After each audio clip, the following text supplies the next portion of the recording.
ਜੀ ਕਾ ਖਾਲਸਾ ਵਾਹਿਗੁਰੂ ਜੀ ਕੀ ਫਤਿਹ। ਇੱਥੇ ਭਗਤ ਜੈਤਾ ਮਲ ਇੱਕ ਸੰਤ ਰਹਿਆ ਕਰਦੇ ਸਨ, ਫੋਟੋ ਬਣੀ। ਇਹਨਾਂ ਦਾ 125 ਬਰਸ ਪਹਿਲੇ ਉਮਰ ਹੋ ਚੁੱਕੀ ਸੀ ਤੇ ਗੁਰੂ ਨਾਨਕ ਜੀ ਪਾਸਾ ਪਹਿਲਾ ਪੜਾਓ ਇੱਥੇ ਹੀ ਕੀਤੇ ਸਨ। ਭਗਤ ਜੈਤਾ ਮਲ ਨੂੰ ਦਰਸ਼ਨ ਦਿੱਤੇ। ਭਗਤ ਜੈਤਾ ਮਲ ਗੁਰੂ ਨਾਨਕ ਜੀ ਕੋ ਚਰਨਾਂ ਵਿੱਚ ਅਰਦਾਸ ਬੇਨਤੀ ਕਰਨ ਲੱਗੇ, ਸਾਨੂੰ ਮਹਾਰਾਜ ਮੁਕਤੀ ਦੀਦਾਰ ਬਖਸ਼ੋ। ਗੁਰੂ ਨਾਨਕ ਜੀ ਪਾਸਾ ਕਹਿਣ ਲੱਗੇ ਭਗਤ ਜੈਤਾ ਮਲ ਕਿ ਤੁਹਾਨੂੰ 350 ਬਰਸ ਸੇਵਾ ਲਿਖੀ ਸੰਸਾਰ ਵਿੱਚ। ਭਗਤ ਜੈਤਾ ਮਲ ਨੇ ਬੇਨਤੀ ਕੀਤੀ ਕਿ ਰੋਜ਼ ਅੰਮ੍ਰਿਤ ਵੇਲੇ ਗੰਗਾ ਇਸ਼ਨਾਨ ਜਾਂਦੇ ਤੁਸੀਂ ਕਿਵੇਂ ਹੋਣਗੇ। ਗੁਰੂ ਨਾਨਕ ਜੀ ਪਾਸਾ ਕਹਿਣ ਲੱਗੇ ਕਿ ਗੰਗਾ ਜੀ ਤੁਹਾਨੂੰ ਖੁਦ ਇੱਥੇ ਚੱਲ ਕੇ ਇਸ਼ਨਾਨ ਕਰਾਇਆ ਕਰਨਗੇ। ਜੈਤਾ ਮਲ ਨੇ ਬੇਨਤੀ ਕੀਤੀ ਕਿ ਮਹਾਰਾਜ ਜਦੋਂ ਹੀ ਗੰਗਾ ਹੀ ਇੱਥੇ ਚੱਲ ਕੇ ਆਊਗਾ ਤੇ ਸਾਰੀ ਪਿੰਡਾਂ ਜੀਵਾਂ ਜਨਤਾ ਨੂੰ ਨੁਕਸਾਨ ਹੋ ਜਾਣਗੇ, ਚਾਰੋਂ ਪਾਸੇ ਪਾਣੀ ਹੀ ਆ ਜਾਣਗੇ। ਗੁਰੂ ਨਾਨਕ ਜੀ ਪਾਸਾ ਕਹਿਣ ਲੱਗੇ ਜਿਹੜਾ ਗੰਗਾ ਆਊਗਾ ਬਹੁਤ ਹਾਰਨ ਕਰਕੇ ਮੂੰਹੋਂ ਪਾਣੀ ਡੋਲ ਕੇ ਇੱਥੇ ਇਸ਼ਨਾਨ ਕਰਾਇਆ ਕਰਨਗੇ। इस करके गुरुद्वारे का गाँव घाट नाम पड़ गया जी। ये सारे पिंडा गाँव घाट से नाम से जाने जाते हैं। नहीं तो ये पिंड का नाम पहले बिशंबरपुर होंदे करते सन। हाँ जी। तो भगत जैता मल नाल विच कमरा बनी हुई सी जिथे भगत जैता मल कथा कीर्तन अरदास विधि रोज करिया करते सन।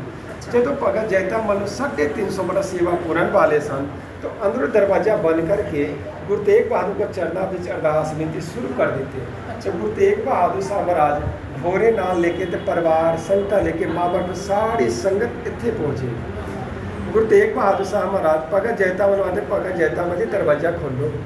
जैता मल ने बेनती की कि गुरु साहब से कोई भी दरवाजे बंद नहीं है, गुरु साहब से चारों पासे ही दरवाजा खुली पड़ी है। गुरु तेग बहादुर महाराज देखी कि भगत जैता मल ने कमरे में एक ताखी साहब खिड़की उस कमरे में खुली पड़ी सी। गुरु तेग बहादुर साहब महाराज घोड़े समेत परिवार लेके संगता लेके भगत जैता मल कमरे में प्रवेश किए। प्रवेश करने तो बाद गुरु नानक रूप में प्रगट होकर भगत जैता मल दर्शन दिते।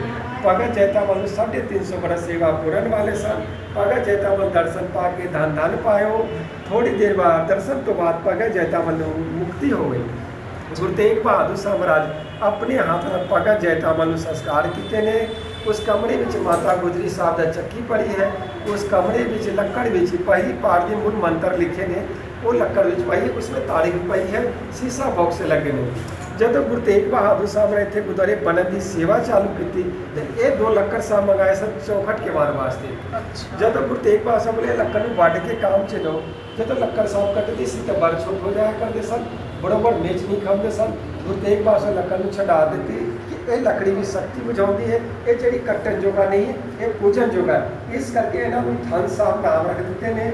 इन्होंने वर्त देती है कि जो भी संगत जफियाँ पा के कारोबार धर्मता सुख शांति किसी काम वास्ते जाते हैं वो संगतां नूं इत्थे मन्नत पूरी हो जाती है।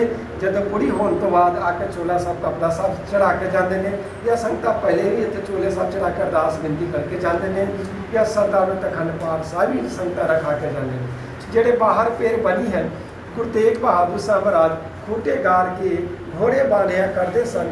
वो जेड़े पेड़ हर सिंगार दा हरे भरे हो गए जी। अगला कुल बाहर बनी है भगत जैता मल ने बनी है गंगा गौ धारण करके मूँहों पानी डोल के भगत जैता मल उत्थे स्नान कराया करते सन। इतने माता गुजरी साहब गुरु तेग बहादुर साहब महाराज सारी संगत इतने 4 महीने रह के गुरुद्वारे बनने की सेवा करके फिर बड़े गुरुद्वारे चल गए ने। इस करके गुरुद्वारे का गाँव घाट ना पड़े। सब तो बड़ा गुरुद्वारे गाँव घाट दोनों गुरु साहब आए ने। गुरु नानक जी भी पास आए, गुरु तेग बहादुर दोनों गुरु साहब इतने आ गए। वाहिगुरू जी का खालसा वाहिगुरू जी की फतेह।